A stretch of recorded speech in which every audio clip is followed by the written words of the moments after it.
ये सारे यहाँ पे जो बैठे हैं ये Ukraine return Indian medical students हैं जो 2021 में यूक्रेन गए थे पढ़ाई के लिए और जंग की वजह से फिर इनको वापस आना पड़ा था। इसमें बहुत बहुत बहुत मेहनत की इन सभी बच्चों ने, दिन रात पिछले कई 2-3-4-5 महीने जो foreign ministry, medical commission, national medical commission और हेल्थ मिनिस्ट्री में इतनी ज़्यादा भागदौड़ की, पीएमओ और इंडियन एम्बेसी यूक्रेन से भी संपर्क साधा, बहुत मेहनत की, तब जाके ये ट्रांसफ़र संभव हुई। आप काफ़ी जुड़े रहे, बहुत आशीर्वाद इन सभी बच्चों को कि इनका भविष्य बहुत उज्जवल हो। बहुत मेहनत की इन्होंने, इरेस्पेक्टिव ऑफ कि कौन आ रहा कौन नहीं आ रहा, बट ये लड़ रहे थे। लड़ाई तो नहीं लड़ रहे थे, बट ये अपने हक के लिए डिमांड कर रहे थे जो इनको मिली, और इन सभी को बहुत बहुत आशीर्वाद। तो ये कुछ शब्द बोलना चाहते हैं तो वो मैं यहाँ पे रिकॉर्ड कर रहा हूँ इस वीडियो में। हाय एवरीवन, हम सब यहाँ पे यूक्रेन रिटर्न स्टूडेंट्स हैं जो यूक्रेन में वॉर के बाद इंडिया रिटर्न होके आए थे। ठीक है, हम लोग 2 साल से यहीं पे फंसे हुए थे और फाइनली काफ़ी सारी स्ट्रगल करने के बाद, गवर्नमेंट से काफ़ी बात करने के बाद हम लोगों को ट्रांसफ़र अलाउ करा गया, जो पहले अलाउ नहीं था। तो हम सब 2 साल से इंडिया में ऑनलाइन पढ़ाई कर रहे थे, अपनी जैसे तैसे चल रही थी। तो फाइनली अभी हमारा ट्रांसफ़र अलाउ हो गया, जिसके लिए हम सब ने बहुत सारी मेहनत करी, बहुत ज़्यादा स्ट्रगल करा, प्रोटेस्ट करे, सारी चीज़ें करी, और रवि सर का आशीर्वाद रहा हम लोग के साथ। उन्होंने हमें जो गाइडेंस हमें रिक्वायर्ड थी वो दी, जिससे हम लोग आगे बढ़ते रहे। और फाइनली आज लगभग 4-5 महीने लग गए, लेकिन 4-5 महीने बाद हमको ट्रांसफ़र अलाउ हो गया है। अब हम सब लोग यहाँ से जाने की तैयारी कर रहे हैं। हम लोग का फाइनली सारा डॉक्यूमेंटेशन भी हो गया है, यूनिवर्सिटी में ट्रांसफ़र प्रोसेस भी कंप्लीट हो गया है, और वीज़ा भी हम लोग के आना स्टार्ट हो गए हैं। तो मे बी 1 वीक या फिर ऐसे हम लोग निकल भी जाएंगे यहाँ से। तो बाकी सारा हम लोग का एक्सपीरियंस यहाँ पे ट्रांसफ़र अलाउ होने के बाद काफ़ी अच्छा रहा। हम लोग का प्रोसेस काफ़ी स्मूथली होता रहा। जैसे यूक्रेन से हमारे डॉक्यूमेंट्स निकलने थे तो वो भी काफ़ी स्मूथली हो गया, रवि सर ने सब कुछ हैंडल करा अच्छे से। फिर हमारा ट्रांसफ़र प्रोसेस था वो भी काफ़ी स्मूथली होता रहा। वीज़ा भी था हमारा, 1 दिन के अंदर वीज़ा भी लग गया। अब हम लोग फ्लाइट्स भी हैं, सब इजीली अवेलेबल हो गई। अब हम लोग यहाँ से निकलने की सब तैयारी कर रहे हैं। हम लोग सब लोग यहाँ पे एक साथ अभी बैठे हुए हैं। बाकी राहुल सर थे हमारे साथ, राहुल शर्मा, इन्होंने काफ़ी साथ दिया। आप भी कुछ बोलिए। यूक्रेन से वापस आके क्या हालात रहे, आपके साथ क्या अनुभव रहा, उसके बाद आप ट्रांसफ़र तक कैसे पहुँचे, ट्रांसफ़र कैसे हुआ? जब पहली बार मतलब हमारा बात रवि अंकल से हुआ, मतलब उससे पहले क्या हुआ? हाँ, उससे पहले जब हमारे पास कोई ऑप्शन नहीं था, जब हम लोग रोड पे मतलब समझिए कि एक तरह से विधवा होकर के मतलब घूम रहे थे रोड पे। कोई हमारा कोई देखने वाला नहीं था, कोई सुनने वाला नहीं था। सारे के सारे कंसल्टेंट एजेंट सब इधर उधर अपना मतलब सीनियर्स बच्चों को देख रहे थे। कोई फर्स्ट ईयर वाला को कोई देखने के लिए रेडी नहीं था। उसके बाद मतलब बीच में कुछ मेरा एक ग्रुप बना था, उसमें हम ऐड हुए। उसके बाद हमारा मुलाकात बोलिए तो मैसेज से रवि अंकल सजेशन दे रहे थे वहाँ पे, लेकिन बहुत सारे बच्चे वहाँ फॉलो नहीं कर पा रहे थे उनको। लेकिन हम उनसे जब मेरी बात हुई, वो हमें गाइडलाइंस बताया कि हाँ इस तरीका से, तो मुझे लगा कि नहीं यार जो बता रहे वो जेन्यून बता रहे, कि जेन्यून वे बता रहे कि किस तरीका से अगर आगे आपको मिनिस्ट्री या सरकार से बात भी करनी है, अपने हक की लड़ाई को रखना है, कैसे क्या करना, सारा रास्ता रवि अंकल हम लोगों को गाइड किए।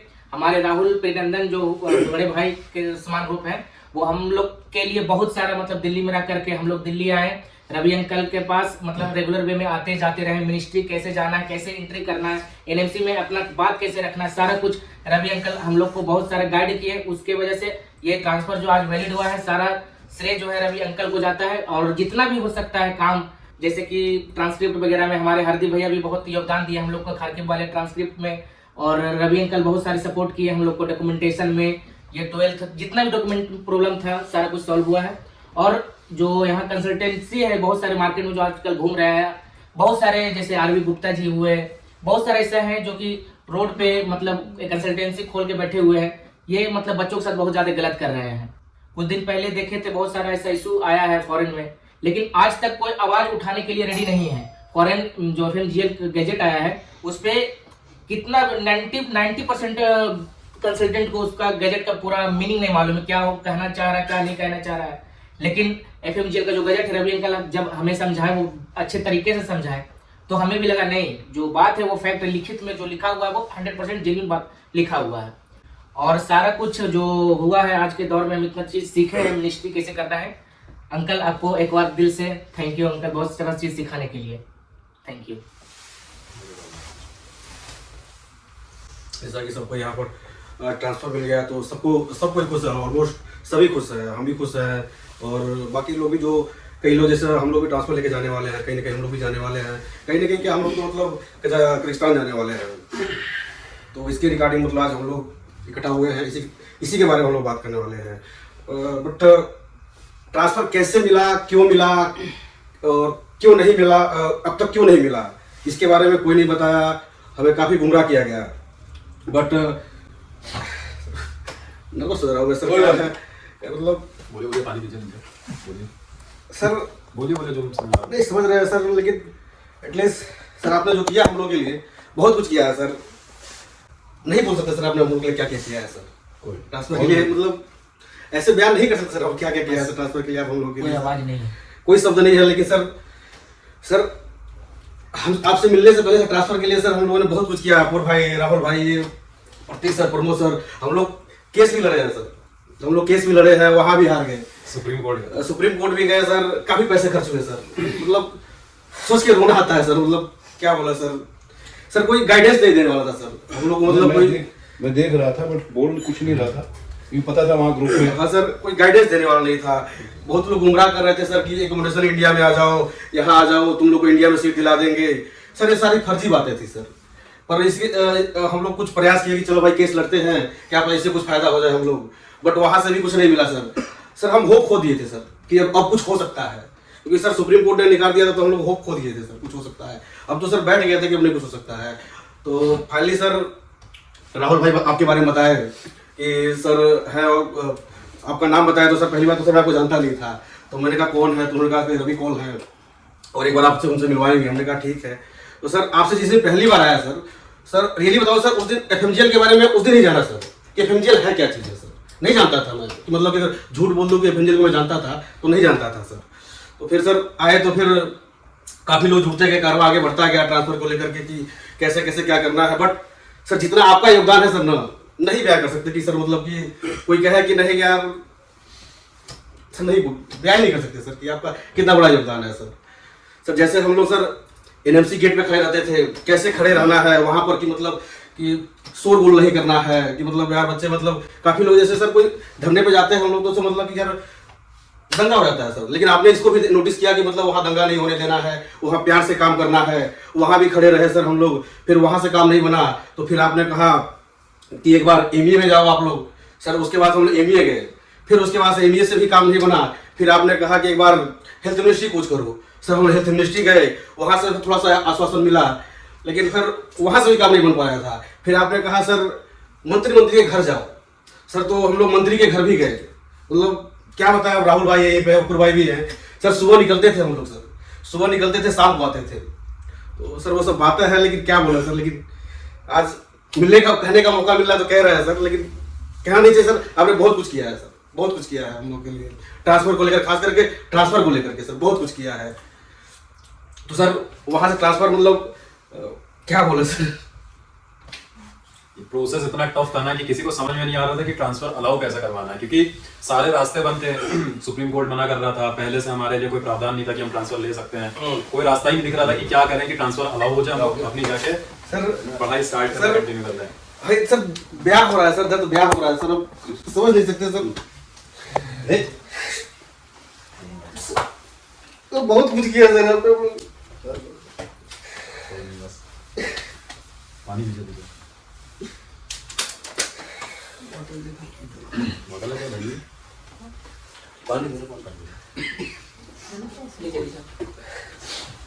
मैं कर रहा था, आप लोगों से मिलने से पहले भी कर रहा था, अब भी कर रहा हूँ, आप लोगों को पता ही है अभी क्या प्रॉब्लम है, बहुत सारी चीजें अभी भी कर रहा हूँ।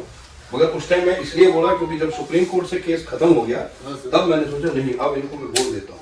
वहाँ एडमिन भी टोका कि भाई आप स्टूडेंट हो कि कंसल्टेंट हो, मैं अकेला था जिसने बोला कि मैं कंसल्टेंट हूँ, अभी भी उस ग्रुप में कंसल्टेंट हैं, तो मैंने बोला हाँ मैं कंसल्टेंट नहीं, ये सब फिर मैंने उनको जो चिट्ठियाँ वगैरह डाली कि देखो ये मैंने किया है, तब जाके ये इसको जुनून आया, छोटा हनुमान को, भीम को, इसने फोन किया, कहा आ जाओ, फिर ये दोनों आए और आप सब जुड़ते गए, बहुत सारे बच्चे आए, पता नहीं सर कैसे सब कुछ होता चला गया। और सर नहीं बता रहा है सर, अब आप नहीं होता सर कुछ नहीं होता सर, नहीं ऐसा नहीं होता, नहीं होता सर, गाइड जरूर यहाँ से सर कैसे क्या करना कोई रास्ता ही नहीं दिख रहा था, एक्चुअली होगा क्या, ट्रांसफर कैसे अलाउ होगा, वो चीज वहाँ पे कमी थी। वहाँ बेसिकली कुछ और कारण था जिस वजह से आपको कोई गाइड नहीं कर रहा। हमें तो सर लग रहा था कि एनएमसी को बस चिट्ठियां लिखेंगे, एनएमसी अलाउ कर देगी, लेकिन ऐसा कुछ था ही नहीं। आपको बहुत कुछ करना था।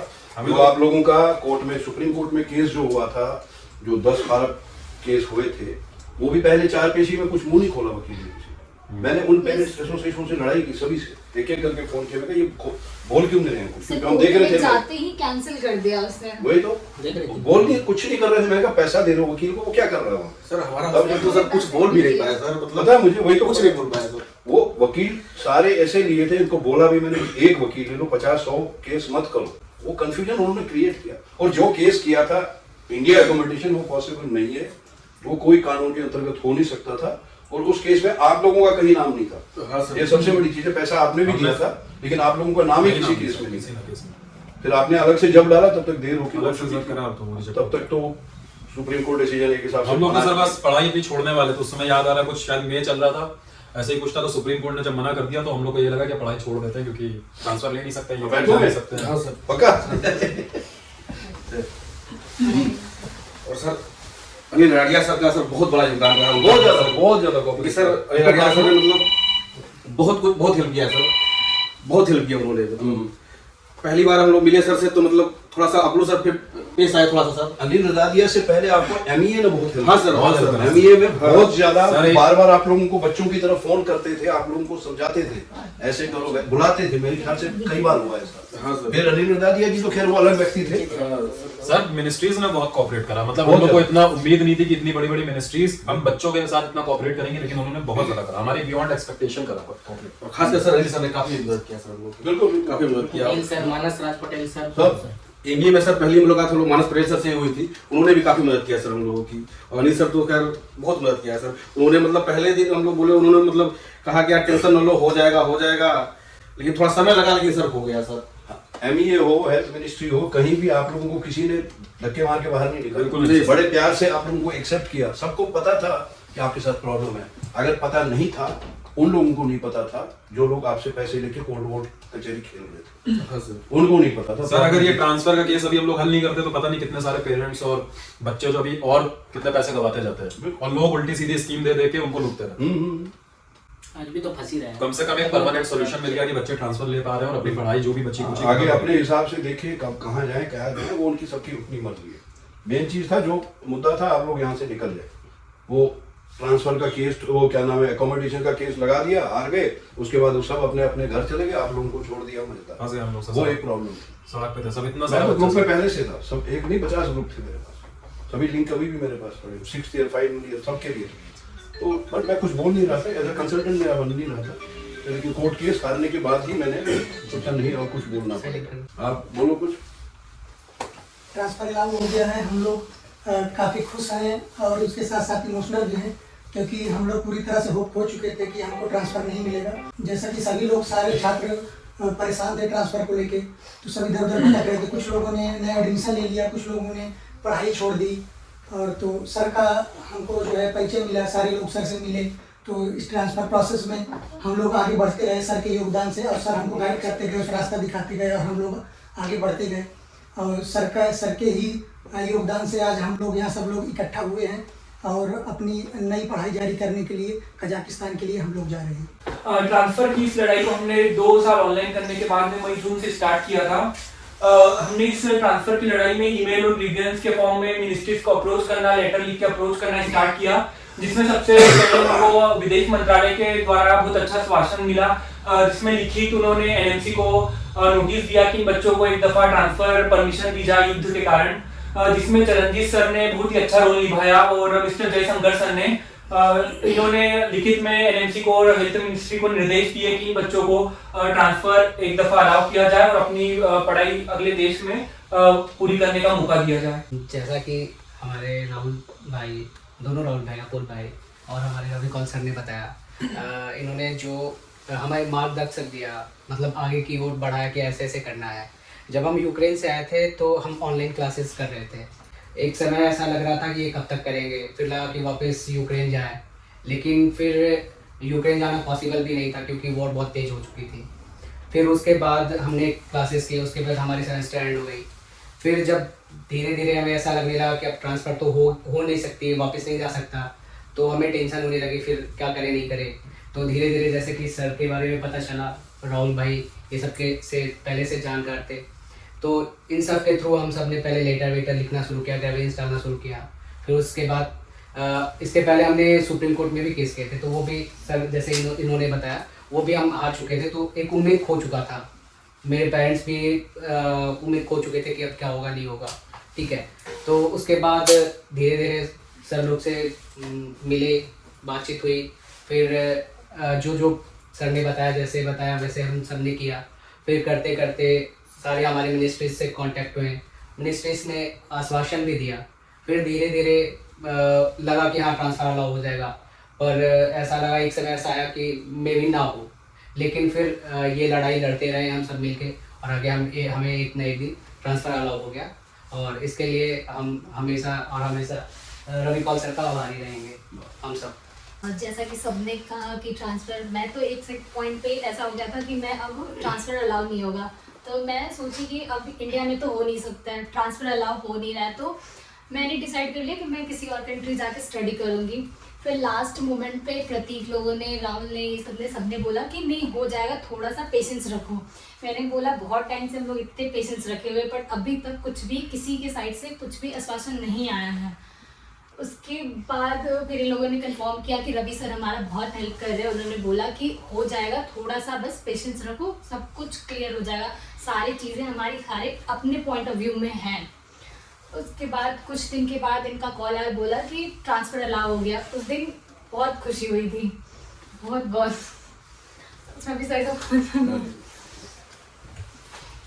ट्रांसफ़र वाले प्रोसेस में बहुत सारे अप्स एंड डाउन्स आए, बट हम लोगों को भी बहुत एंजाइटी होता था कि अब यूक्रेन का वॉर स्टार्ट हुआ है तो हम लोगों का करियर का क्या होगा। बहुत हम लोग अपना होप को लूज़ कर चुके थे कि आगे का क्या होगा, हम लोग का आगे का मतलब फ्यूचर ही क्या होगा, कुछ बचा ही नहीं। तो लास्ट होप जो हम लोगों का था वो रवि सर का था, क्योंकि वो एक अंधेरे के कमरे में एक उम्मीद की किरण लेकर के आए और हम लोगों को आइडिया दिए कि कैसे हम लोगों को अप्रोच करना चाहिए मिनिस्ट्री को। फिर उसके बाद ग्रेवियांस डालना, बहुत सारा चीज़ हमने सीखा कि कैसे मिनिस्ट्री के साथ या फिर बड़े बड़े लीडर के साथ कांटेक्ट किया जाता है। इससे हम लोगों को बहुत एक्सपीरियंस भी मिला कि अगर हम लोग के पास बहुत सारे प्रॉब्लम आए तो उसे टैकल कैसे किया जाता है। तो ये जो ट्रांसफ़र का प्रोसेस था वो हम लोग के लिए बहुत कॉम्प्लिकेटेड था, बट एक होता है ना ग्रुप वर्क करके कुछ चीज़ को हासिल करना, तो वो चीज़ हम लोग को मिल गया। इसके लिए हम लोग रवि सर का और जितने भी जो है प्रतीक, प्रमोद और राहुल सर और अपूर्व सर और राहुल प्रियनंदन सर बहुत आभारी हैं, और सबसे ज़्यादा तो रवि सर का। Thank you so much sir. सबसे पहले मैं अपने ग्रुप मेट जैसे कि राहुल सर, राहुल प्रियनंदन सर, अपूर्व और प्रतीक के मेरे भाई, और इन लोगों ने बहुत ही मेहनत किया, और इन लोग को रास्ता दिखाने वाला बस एक ही इंसान थे जिस पे इन लोग ट्रस्ट किए, और हम लोग बिना देखे ही सर पे ट्रस्ट किए क्योंकि उनका नेचर हम लोग से बहुत ही फ्रेंडली था। और मैं तो सर से कभी मिला भी नहीं था, मैं दोस्तों से बात करके बोला कि यार सर पे ट्रस्ट कर सकते हैं, बोला दोस्तों ने बोला कि सर भाई नेचर वाइज सर बहुत अच्छे हैं, क्योंकि सभी लोग को पता नहीं था कि सर लोग पहली बार जब किसी से मिलते हैं तो उनका नेचर कैसा होगा, हम लोग को क्या कुछ भी नहीं पता था। तो दोस्तों ने हमें बताया कि जो हमारे हेल्प करने वाले एक सर हैं तो उन्होंने हेल्प किया, और हम लोग हर वो रास्ता दिखाया जो रास्ता से हम लोग कभी देखे नहीं थे, जो कभी सोच भी नहीं सकते थे। वो मुश्किल काम को इन्होंने आसान करने का हम लोग को रास्ता बताया, जिससे आज हमने अपने मकसद को पूरा करने में कामयाब हुए। और इस मकसद को पूरा करने के लिए, आगे की पढ़ाई करने के लिए हम लोग ने अपना रास्ता को आगे रोशन करने के लिए हमने अब तैयार होना ज़रूरी हो गया है। इसलिए मैं फिर से सभी दोस्तों को और मैं सर को, जो हमारे माँ बाप से भी ज़्यादा बढ़ के ऊँचे दर्जे के काम किए हमारे लिए, इनके लिए हम जिंदगी भर इनके लिए आभारी रहेंगे। धन्यवाद। आज सबने बोला हेल्प किया, मैंने हेल्प कोई नहीं किया, क्योंकि हेल्प सिर्फ ऊपर वाला कर सकता है, और कोई हेल्प करने की शक्ति हम लोगों में है ही नहीं। सपोर्ट और गाइड, उसके अलावा कुछ नहीं हो सकता। हेल्प बहुत बड़ी चीज है, हेल्प की औकात सर मैं बोल रहा था किसी कईयों ने बोला मैं बोला सर आपका कंट्रीब्यूशन बहुत रहा गाइडेंस था, वो सबसे जो ठीक था। आपका जो अब मुझे इस point था, गाइडेंस में आप लोगों correct से सवाल ये पूछना है, जी जी आज आप जा रहे हो, चाहे एक ही कॉलेज में जा रहे हो, चलो ठीक है, कल को अगर इस तरह की कोई और दिक्कत आती है जहाँ पे आपको अपनी बात सरकार को बोलनी पड़ेगी, क्या आपको एक दूसरे की जरूरत पड़ेगी या अकेले भी आप सरकार से अपनी बात पहुंचा सकते हो? सर अब तो लगता है कि हम लोग अकेले भी कोशिश अकेले भी कर सकते Yes, हैं। yes. कर सकते ये चीज मेरा एक टारगेट था। मेरा ये टारगेट सबसे इम्पोर्टेंट यही था कि आप लोग ये सीखें कि किसी एक कंसल्टेंट, किसी एक पेरेंट या किसी एसोसिएशन के साथ खड़े होके ना इंतजार करें 2 साल कि हमें ये अकोमोडेट करेंगे, ट्रांसफर अलाउ करेंगे, कुछ भी नहीं। उनको ट्रांसफर का तो उनको पता ही नहीं था कि पॉसिबल हो सकता है। तो वो चीज मेरा एक सबसे बड़ा टारगेट यही था कि आप अपने आप में सक्षम हो जाओ कि अकेले आप चल के आगे बढ़ो। कहीं भी कोई लड़ाई, लड़ाई मतलब ये नहीं है कि सरकार के विरोध में अपनी बात पहुंचानी है सरकार को। और ये आपने ये भी देखा होगा, अगर जो भी आपने ग्रीवियंस भेजा, कुछ भी भेजा, चाहे वहां से जवाब जो भी आया, ये एक चीज माननी पड़ेगी, सरकार को आप जब कुछ बताओगे, लिखोगे, कहोगे, वहां से एक्शन होता है। चाहे वो एक्शन क्या होगा क्या नहीं होगा वो अलग चीज है, पर रेस्पॉन्स आता है। ये चीज आप लोगों को याद रखना है। अब जैसे क्या होता है कि सबसे बड़ी चीज, आप जाओगे अभी कजाकिस्तान, आप बोलोगे अरे सर फला स्टूडेंट, बच्चों ने ये कहा, वहां पे बच्चों ने नहीं कहा, बच्चों की बात सुननी नहीं। वहां पे अगर जो कॉन्ट्रैक्टर है उससे संपर्क करना, डीन है, डीन से बड़ा पोलाइटली आप उससे पूछेंगे, वो जवाब दे देगा। आपको डरने की किसी से जरूरत नहीं, क्योंकि वो अगर उनकी दाल रोटी चल रही है तो आपकी वजह से चल रही है, वो उनकी तनख्वाह मिल रही है आप लोगों को, उनसे संपर्क करना। आपको तीसरे बच्चे ने बोला कुछ, आप घबरा गए, हथियार फेंक दिए, वो मत करना, ठीक है, निश्चिंत रहो। और मेन चीज है 2 साल आप ऑनलाइन पढ़ चुके हो, अभी आपका टारगेट ये होना चाहिए कि अब आप अच्छे से ऑफलाइन में मेहनत करो, क्योंकि आप जब तक आओगे तब तक नेक्स्ट लागू हो चुका होगा, और नेक्स्ट में प्रैक्टिकल एग्जामिनेशन है, तो प्रैक्टिकल करो, ठीक है, उसको अच्छे से करो, मन लगा के करो, ठीक है, खुश रहो, स्वस्थ रहो, थैंक यू।